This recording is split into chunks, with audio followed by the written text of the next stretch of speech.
Jaiden. And out of nowhere, like a rushing wind, Holy Spirit came and empowered them. And they started speaking in tongues. How many of you guys have seen people speak in tongues? You know, we have that here like almost every day, you know. Speaking tongues, falling out, prophesying. They started speaking in tongues. And he was like, Holy Spirit is going to help you guys. Holy Spirit is going to fill you with power. He said, but you will receive power when the Holy Spirit has come upon you. And you will be my witness in Jerusalem and in all Judea and Samaria and to the end of the earth.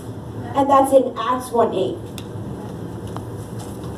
You see, when you accept Jesus, he gives you Holy Spirit. And when you get Holy Spirit, you get power and authority.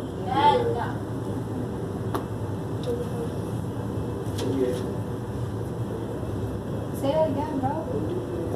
So when you accept Jesus in your heart, you get Holy Spirit. And when you get Holy Spirit, what do you get? Power and authority. Power and authority. Amen.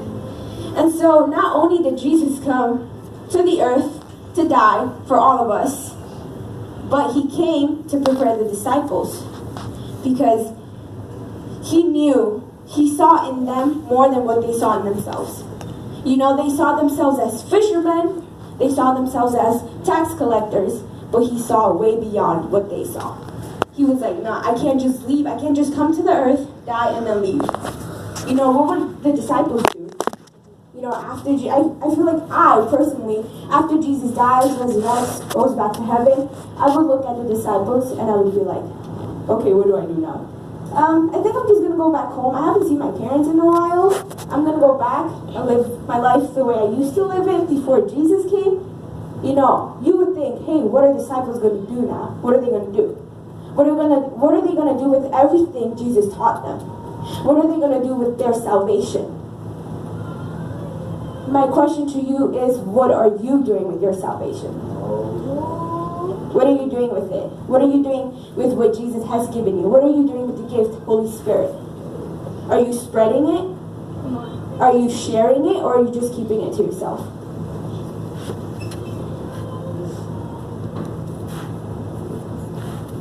You know, he was preparing them because he knew the time to launch them out was to come.